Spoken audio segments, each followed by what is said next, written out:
Judges. Chapter 9. Abimelech tries to be king. Abimelech the son of Gideon went to Shechem. While there, he met with his mother's relatives and told them to say to the leaders of Shechem, "Do you think it would be good to have all 70 of Gideon's sons ruling us? Wouldn't you rather have just one man be king? Abimelech would make a good king, and he's related to us." Abimelech's uncles talked it over with the leaders of Shechem, who agreed. Yes, it would be better for one of our relatives to be king. Then they gave Abimelech 70 pieces of silver from the temple of their god Baal-berith. Abimelech used the silver to hire a gang of rough soldiers who would do anything for money. Abimelech and his soldiers went to his father's home in Ophrah and brought out Gideon's other sons to a large rock, where they murdered all 70 of them. Gideon's youngest son Jotham hid from the soldiers, but he was the only one who escaped. The leaders of Shechem, including the priests and the military officers, met at the tree next to the sacred rock in Shechem to crown Abimelech king. Jotham heard what they were doing. So he climbed to the top of Mount Gerizim and shouted down to the people who were there at the meeting, "Leaders of Shechem, listen to me, and maybe God will listen to you." Once the trees searched for someone to be king, they asked the olive tree, "Will you be our king?" But the olive tree replied, "My oil brings honor to people and gods. I won't stop making oil, just so my branches can wave above the other trees." Then they asked the fig tree, "Will you be our king?" But the fig tree replied, "I won't stop growing my delicious fruit, just so my branches can wave above the other trees." Next they asked the grapevine, "Will you be our king?" But the grapevine replied, "My wine brings cheer to people and gods. I won't stop making wine, just so my branches can wave above the other trees." Finally, they went to the thornbush and asked, "Will you be our king?" The thornbush replied, "If you really want me to be your king, then come into my shade and I will protect you.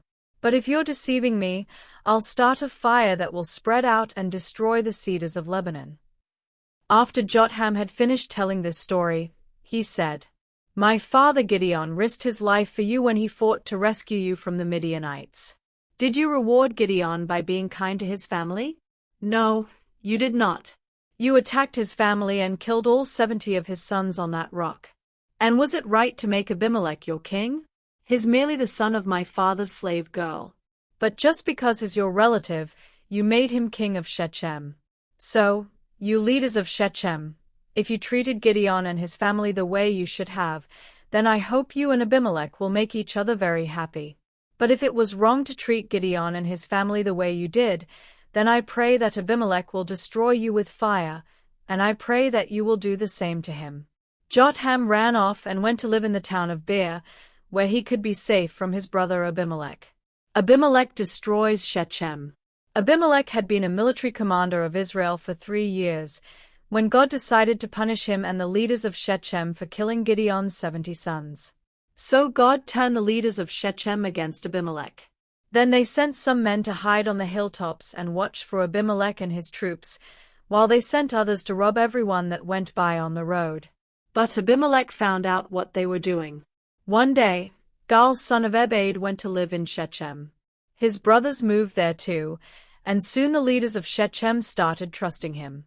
The time came for the grape harvest, and the people of Shechem went into their vineyards and picked the grapes. They gathered the grapes and made wine. Then they went into the temple of their god and threw a big party. There was a lot of eating and drinking, and before long they were cursing Abimelech. Gaal said, "Hamor was the founder of Shechem, and one of his descendants should be our ruler. But Abimelech's father was Gideon, so Abimelech isn't really one of us. He shouldn't be our king, and we shouldn't have to obey him or Zebul, who rules Shechem for him. If I were the ruler of Shechem, I'd get rid of that Abimelech.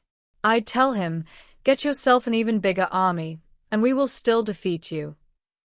Zebul was angry when he found out what Gaal had said, and so he sent some messengers to Abimelech.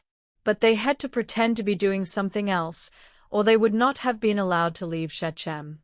Zebul told the messengers to say, "Gaal the son of Ebed has come to Shechem along with his brothers, and they have persuaded the people to let Gaal rule Shechem instead of you. This is what I think you should do. Lead your army here during the night and hide in the fields.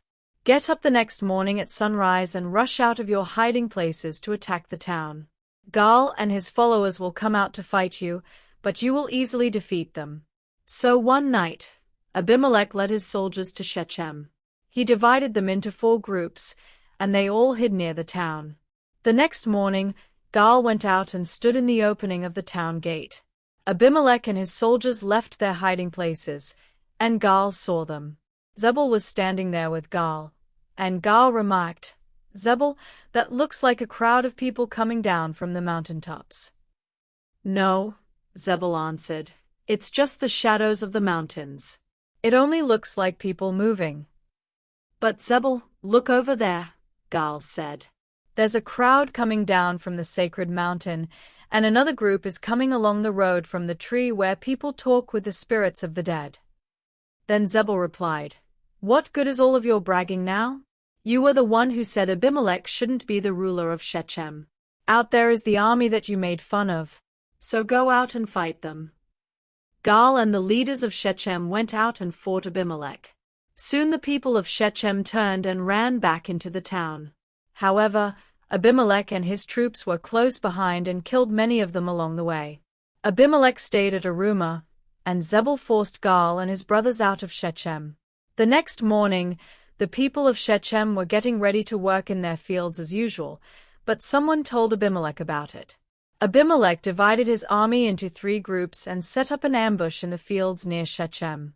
When the people came out of the town, he and his army rushed out from their hiding places and attacked. Abimelech and the troops with him ran to the town gate and took control of it, while 2 other groups attacked and killed the people who were in the fields. He and his troops fought in Shechem all day, until they had killed everyone in town. Then he and his men tore down the houses and buildings and scattered salt everywhere. Earlier that day, the leaders of the temple of El-Berith at Shechem had heard about the attack. So they went into the temple fortress, but Abimelech found out where they were. He led his troops to Mount Zalmon, where he took an axe and chopped off a tree branch. He lifted the branch onto his shoulder and shouted, "Hurry! Cut off a branch just as I did." When they all had branches, they followed Abimelech back to Shechem. They piled the branches against the fortress and set them on fire, burning down the fortress and killing about 1,000 men and women. After destroying Shechem, Abimelech went to Thebez. He surrounded the town and captured it. But there was a tall fortress in the middle of the town, and the town leaders and everyone else went inside.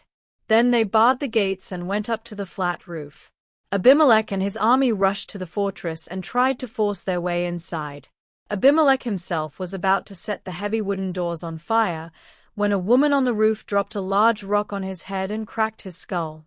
The soldier who carried his weapons was Nabai, and Abimelech told him, "Take out your sword and kill me. I don't want people to say that I was killed by a woman."